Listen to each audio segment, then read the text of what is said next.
Times were tough, so I sold my soul. And I don't think I'll ever regain control. Devil looked me in the eye, now I look the other way. What else could I do? I just stared at the doorway, knew I'd rather be drunk with you. I'd rather be Hey Internet, welcome back to my Reusable Space program. This is Season 2, Episode 19. I've been really bad about getting the numbers wrong, but this time I think I'm almost positive I am right. But we are back at the Interplanetary probe, and we are finally sending it back to Kerbin. And I'm going to be doing something I haven't done for a while, and for a while, I mean I haven't done during this entire series, which is I'm going to be having 2 interplanetary transfers happening at the same time. So while this is on its way back to Kerbin, the atmospheric lander is going to leave Kerbin and head to Duna. And I've been hesitant about doing more than one interplanetary transfer because I've had problems in the past where one of the ships will lose its encounter, and I'm going to set up manual alarms for both ships in hopes that doesn't happen. So the interplanetary probe's already on its way to Kerbin.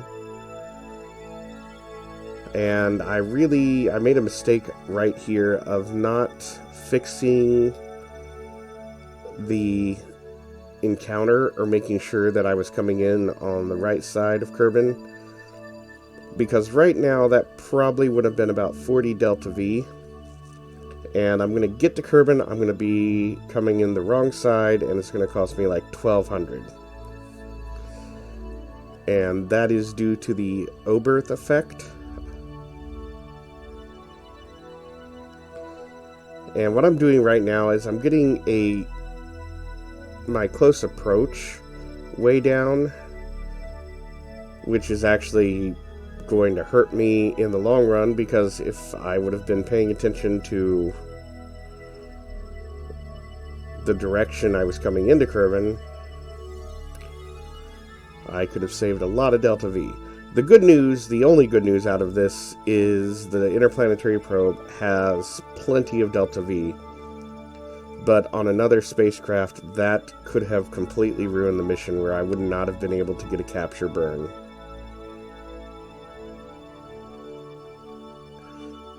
Or worse yet, I just have to get a capture burn going the wrong direction, and then it would take forever to be able to refuel it. But here we are at the atmospheric lander, and normally this isn't really a long-range spacecraft, and it would not have the Delta V to go from Kerbin to Duna, but since we need some more of these medium orange tanks in the Duna system, it just makes sense to have them tow it all the way to Duna. I think I had intended on both of these going to the Duna station, but I think I'm going to only put one on the Duna station and one on the tanker. And I was going to fly the tanker with just one for a while, but what's going to happen is I'm not going to do another mission before I bring another orange tank to Duna. So even though I'm going to put it on the center, I'll move it later to where it needs to be. So the purpose for this atmospheric lander, and the reason it has fins, is so it can go from, act kind of as a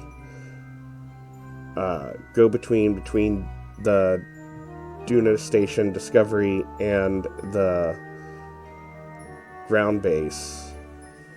that I am going to land on Duna.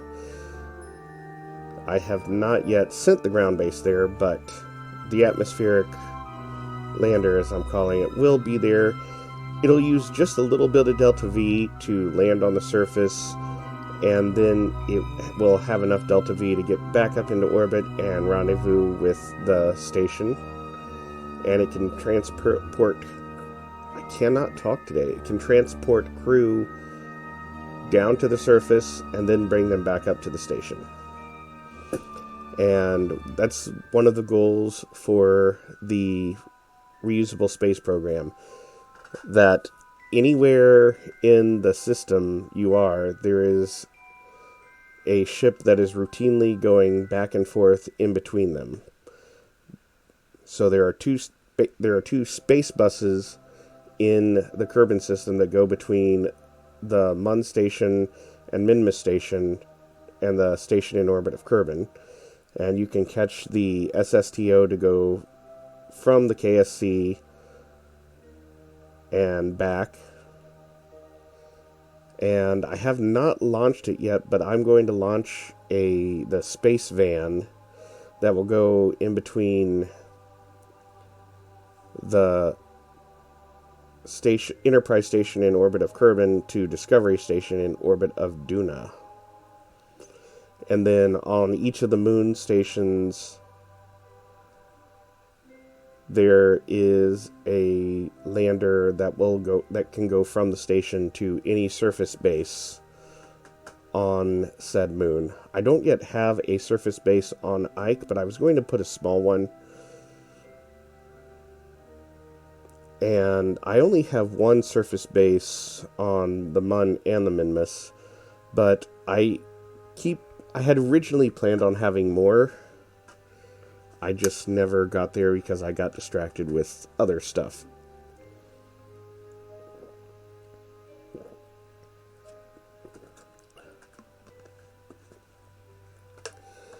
I'm trying to keep myself hydrated, so where I'm at in the country right now, I'm in the United States, but we are actually getting hit really hard by the smoke from the wildfires in Canada. And today our air quality has been really bad. I had planned on doing some work outside, and like our air quality index was over 200, like actually over 210. It's gone down a little bit, so it's not quite as bad as it was, but it's still currently, like, it's no longer in the dangerous section, it's just in the unhealthy section.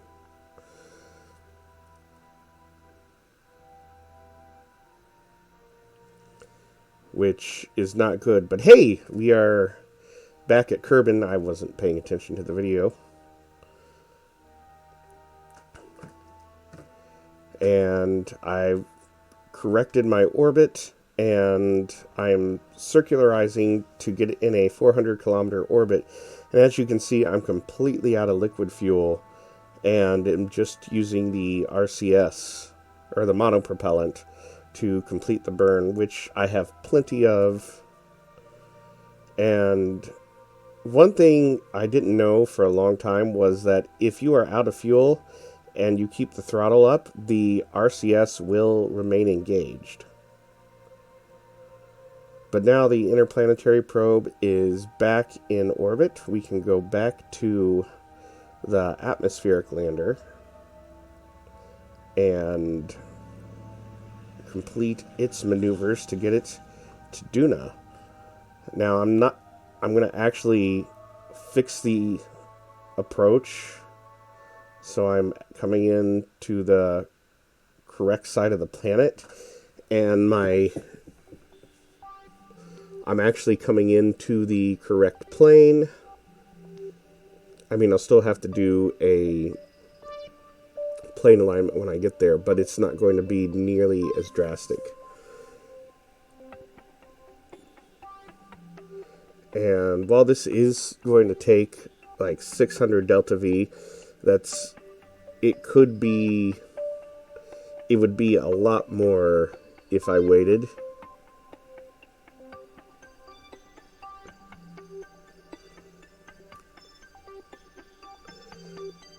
And even though the maneuver is like 2 days away, I could probably have...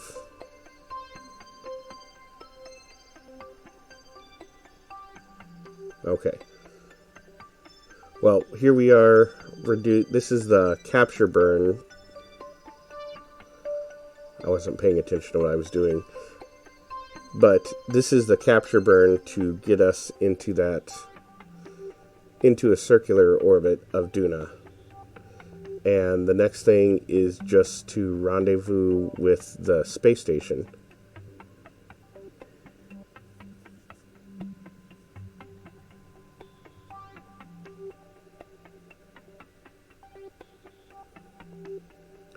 And I'm using the rendezvous planner mainly because I'm too lazy to do a manual approach. And all I'm really doing the rendezvous planner for is just to get the maneuver nodes.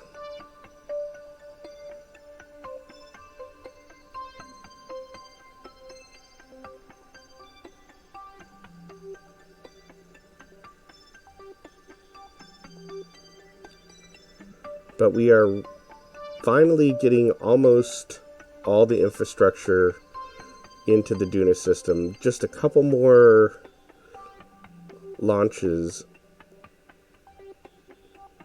And I think what I'm really missing right now is at least one more of those medium orange tanks. I think I want to bring one of the larger liquid tanks to Duna and one of the large monopropellant tanks. And then I also need an ore tank for the station in orbit of Ike. And of course, I want to bring a whole slew of surface bases. Because I would like a scientific base, like the main... I want to land a main colony on Duna just beside the canyon. I want to land a small colony in the canyon, and then just outside of that, like a science base, and then also a small colony on each pole, and then one for Ike as well. Maybe 2 for Ike. And it would be nice to have some rovers also down on the surface. At least that can go between the main surface base and then the canyon base and the science base. I don't know if I will get to that this season. But there we are. We are docked to the station. And since I have plenty of extra fuel, I'm going to go ahead and completely fill up the atmospheric lander. And a lot of times I cut out all my fuel transfers because I end up doing a lot of fuel transfers. For the most part, the reusable space program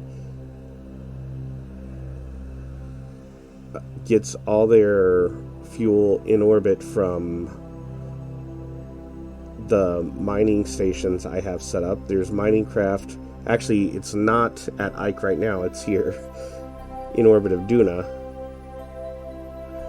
But I will be sending it back to Ike very soon. And I'll bring the tanker back.